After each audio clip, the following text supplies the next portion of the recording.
ज़रा कोशिश करके देख लीजिए और अपना लक आजमा लीजिए कि आपको अगर रेल की टिकट तत्काल में चाहिए तो आप ले भी पाएंगे या नहीं। मैं दावे के साथ कह सकता हूं, आप जाइए IRCTC की वेबसाइट पर और उसमें तत्काल और प्रीमियम तत्काल सेक्शन पर क्लिक कीजिए, आपको टिकट नहीं मिलेगी। ना मिलने के चांसेस 100%, मिलने के चांसेस 0%। और ये सिर्फ एक इंसान का अनुभव नहीं, आप किसी से भी बात कर लीजिए, अधिकांश लोगों का अनुभव यही था, जिस वजह से उनको ट्रैवल एजेंट्स पर आश्रित होना पड़ा। सरप्राइजिंगली उनके पास आपको तत्काल की टिकट मिल जाती थी। ये रैकेट काम कैसे करता था? बॉट का इस्तेमाल, सुपर कंप्यूटर्स का इस्तेमाल किस तरीके से ये ट्रैवल एजेंट्स करते थे, जिसमें तत्काल पूरी तरीके से ट्रैवल एजेंट्स के चंगुल में आ गया था।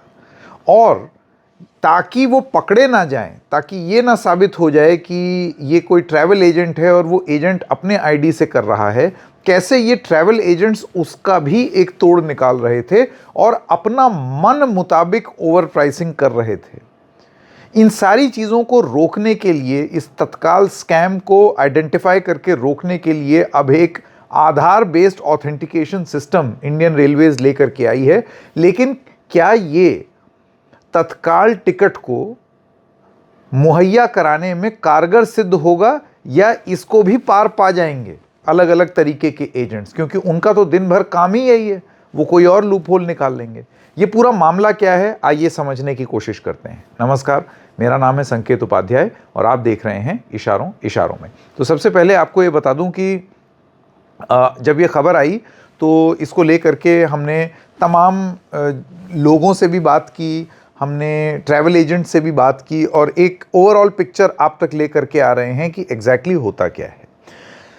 देखिए, जो सबसे बड़ी स्कैम है तत्काल का वो ये है कि तत्काल है क्या, पहले उससे शुरू करते हैं। जैसे कि नाम बताता है, सपोज आपको एकदम से कोई टिकट चाहिए, एकदम से चाहिए, इमरजेंसी में चाहिए, आप ज़्यादा पैसा देने के लिए भी तैयार हैं, लेकिन आपको कंफर्म टिकट चाहिए, तो एक फिक्स्ड कोटा सीट्स का वो रेलवेज रोक करके रखती है इस इमरजेंसी ज़रूरत के लिए, और उसमें ज़्यादा पैसे पर आपको वो टिकट मिल जाएगी। इसको कहा जाता है तत्काल। और इसमें भी एक कैटेगरी है जिसको कहा जाता है प्रीमियम तत्काल, जिसमें आप ज़्यादा पैसा दे करके अपनी एक कंफर्म टिकट पा सकते हैं इंडियन रेलवेज में। अब दिक्कत, आप नॉर्मल रूप से गए, आपको वेट लिस्ट दिखा, लेकिन जैसे ही आप तत्काल में गए, और तत्काल की बुकिंग आपको मालूम है वो बिल्कुल ट्रेन छूटने के कुछ घंटे पहले ही खुलती है, उसका एक सेट पैटर्न है, मैं उन सब चीज़ों में नहीं जाऊंगा डिटेल में। तो जब वो खुलता है तत्काल का काउंटर, जैसे फ़र्ज़ कीजिए 10 बजे सुबह वो तत्काल एक ट्रेन के लिए खुला एक दिन पहले, तो 10 बजे आप अगर जाएंगे वेबसाइट पर, आपकी वेबसाइट लागू नहीं होगी, आप उसमें अंदर जा ही नहीं पाएंगे, हैंग हो जाएगा, तमाम टाइप की दिक्कत, सर्वर नहीं खुलेगा।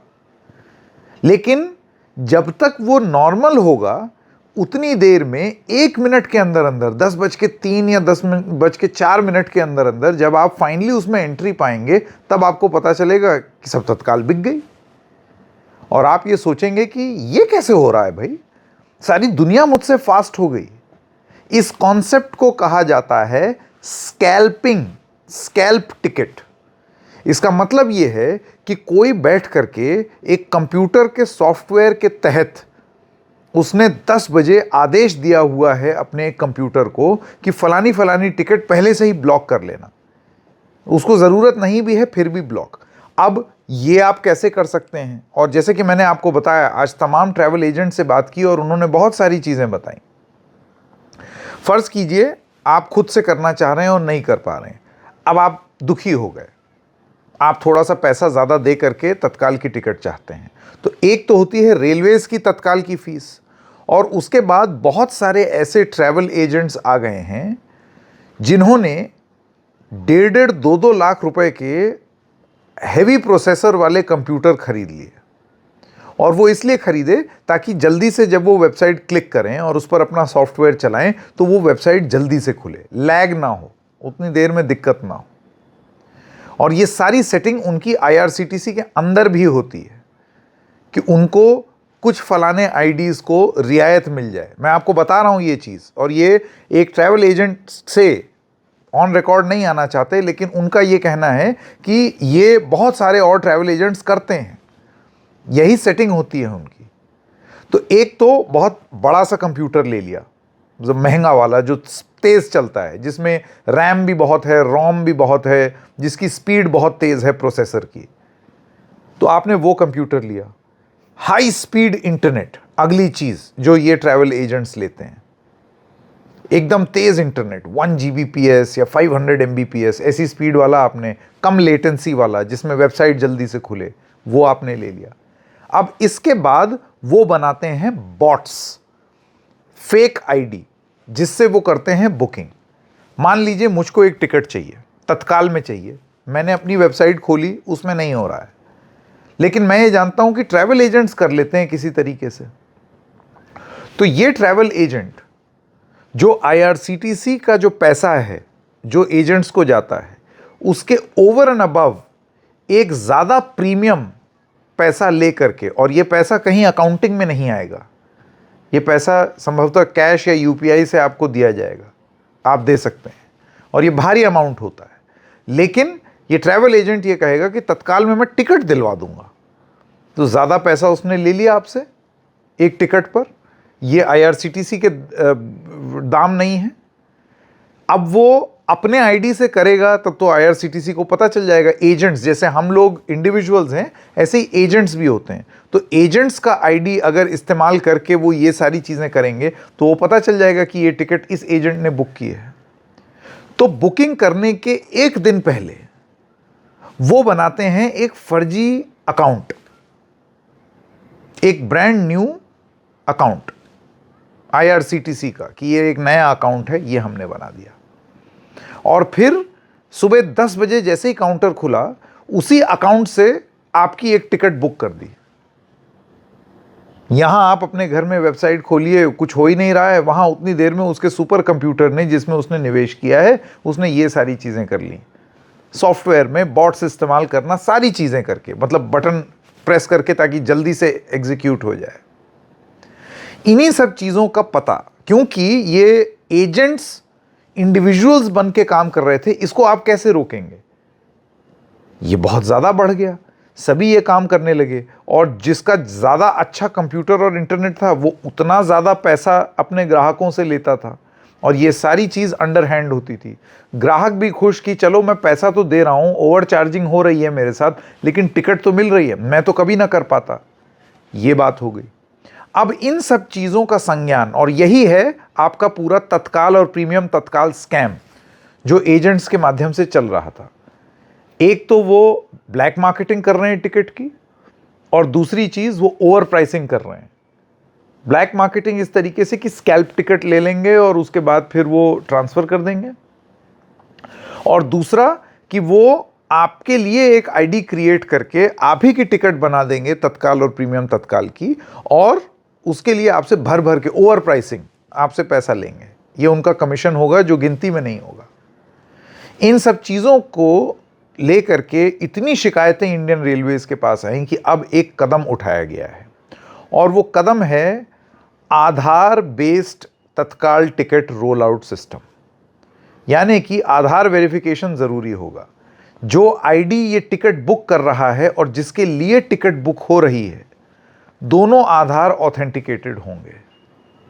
क्या हैं जो कदम उठाए गए हैं, उनके बारे में बात करते हैं, और कैसे ये कम करेगा तत्काल वाली प्रॉब्लम, मतलब हमारे आपके लिए, इंडिविजुअल के लिए, क्योंकि तत्काल की बुकिंग एजेंट्स के लिए नहीं होती, इंडिविजुअल्स के लिए होती है। तो क्या ये हम लोगों को फ़ायदा पहुंचा भी सकता है, या फिर इसका भी कोई तोड़ ढूंढ लेंगे एजेंट्स? तो मैं सबसे पहले आपको ये बता दूं कि इंडियन रेलवेज ने एक मैंडेटरी ई आधार ऑथेंटिकेशन शुरू किया है तत्काल टिकट बुकिंग के लिए, ताकि बॉट और स्कैल्पिंग का मामला ना हो। इसमें प्रायोरिटी एक्सेस उन लोगों को दिया जाएगा जो अपने IRCTC के अकाउंट को अपने आधार से सीड करके रखते हैं। यानी कि आपको तत्काल में भी पैसा देने के बाद भी आपको प्राथमिकता मिलेगी जो अपना आधार नंबर उससे जोड़ रहे हैं। और ये आधार लिंकिंग क्यों की जा रही है? ताकि जो भी टिकट बुक कर रहा है, जिस भी आईडी से बुक कर रहा है और जिसके लिए भी कर रहा है, इन सब की आइडेंटिटी कंफर्म हो जाएगी, सर्वर में वो आइडेंटिटी होगी। इससे जुड़ा हुआ मेरा एक सवाल, क्या ये पूरा काम कोई एजेंट नहीं कर सकता? सपोज अगर उसको, एक एजेंट को आपके लिए टिकट बुक करनी है, उसके लिए तो ये रोज का काम है ना। वो आपसे पहले ही आईडी सब ले लेगा, सुपर कंप्यूटर उसके पास है ही, हाथ तेज सेट है, इतनी स्पीड में वो आपका ये आधार सीडिंग भी कर देगा कि वो फिर भी आपसे तेज करेगा। तो क्या ये सही में आराम देगा या नहीं, ये है मेरा पहला सवाल। दूसरी चीज, आईआरसीटीसी ने प्रायोरिटी की बात तो कर दी, फिर anti bot and CDN enhancement system have been introduced to the IRCTC website. यानी कि ये वेबसाइट एआई के माध्यम से, आर्टिफिशियल इंटेलिजेंस के माध्यम से ये पता करने की कोशिश करेगी कि कौन से अकाउंट बॉट हैं, असली अकाउंट हैं भी नहीं, तो उनको चिन्हित करके उनको डी रजिस्टर करेगी, जैसे कि उन्होंने किया भी है।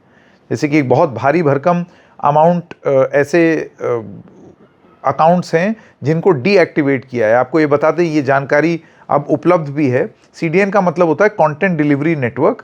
तो एंटी बॉट मेजर्स लगाने के बाद 50% जो लॉगिन अटेम्प्ट्स हो रहे थे तत्काल के लिए, वो आईआरसीटीसी को ये पता चला कि वो तो ये सुपर फास्ट कंप्यूटर के बॉट्स थे जो ये काम करते, खट खट खट जल्दी जल्दी क्लिक करके। पूरा प्रोग्राम किसी ने बनाया हुआ था जो जल्दी से ये फॉर्म भर दे, ये इंसान कर ही नहीं रहा था, तेज कंप्यूटर काम ये कर रहा था।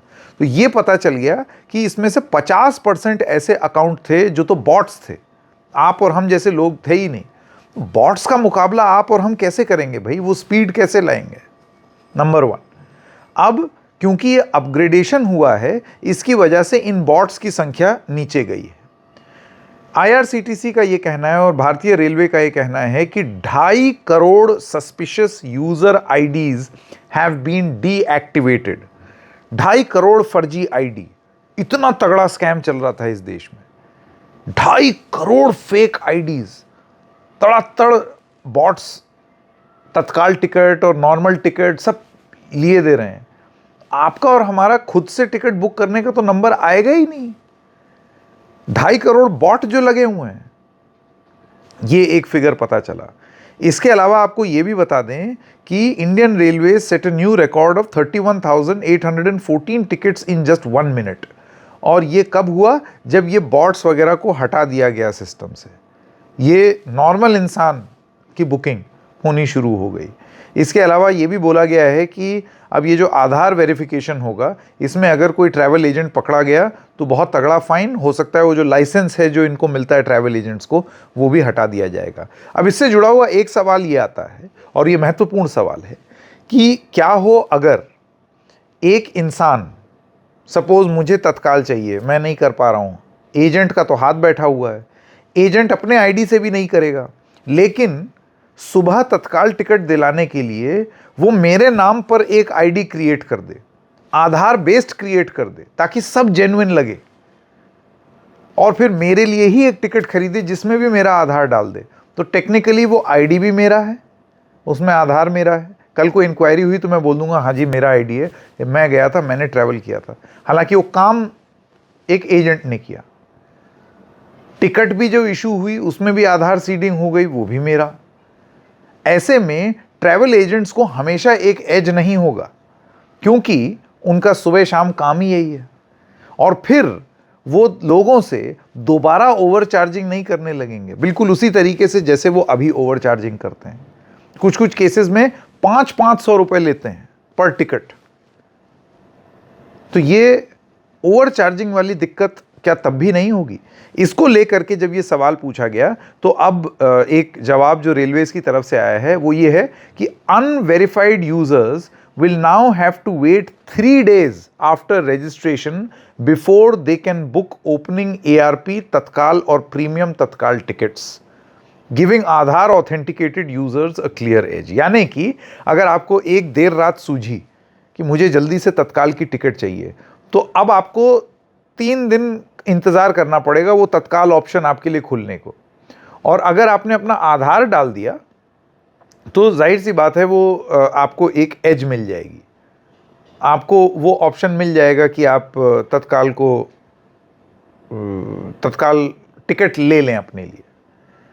लेकिन अभी बहुत सारी चीज़ें जानना ज़रूरी है। देखिए, रेलवे एक इस तरीके की चीज़ है, करोड़ों लोग चलते हैं, इतनी सारी चीज़ों ज़रूरतें होती हैं, ये टिकट का एक स्कैम चलता है, ये हम सबको मालूम है। अब रेलवे ने एक बहुत ही स्वागत योग्य कदम उठाए हैं, लेकिन ये स्वागत योग्य कदम में फिर कोई तिकड़म ना लगाए और उसको आप कैसे पार पाएंगे, ये भी अब सोचना अभी से ही शुरू कर देना होगा रेलवे को, क्योंकि नहीं किया तो बैठे हुए हैं कुछ लोग अपना स्मार्ट कंप्यूटर लेकर के, वो आपसे 4 हाथ आगे ही रहेंगे, क्योंकि ये उनका धंधा है।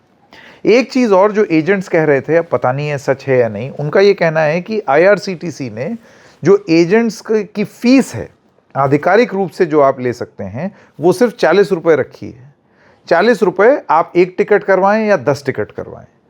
और ऐसे में एजेंट्स का ये मानना है कि उसमें भी 20 रुपये किसी और, अगर आप छोटे एजेंट हैं और किसी बड़े एजेंट के साथ आप अफिलिएटेड हैं तो वो 20 रुपये वो रख लेगा। IRCTC की फ़ीस देना और दुनिया जहाँ की लाइसेंस की फ़ीस देना, ऐसे में 20 या 40 रुपये में क्या होता है। और इसी वजह से ये एजेंट्स ओवरचार्ज करते हैं। तो कुछ एजेंट्स का ये कहना है कि आप एजेंट्स का कमीशन उसमें बढ़ा दीजिए, अपने आप ही उनको ज़रूरत महसूस नहीं होगी ओवरचार्जिंग करने की। लेकिन क्या कभी ऐसा होता है? ये तो सीधी सी बात है। लालच का अंत क्या है? तत्काल को लेकर के इन नियम पर आपके क्या विचार हैं, ज़रूर बताइएगा। और क्या आपको लगता है कि इससे स्थिति बदलेगी या चीज़ें बदलेंगी? इशारों इशारों में बस इतना ही। फिर मिलेंगे, तब तक के लिए नमस्कार।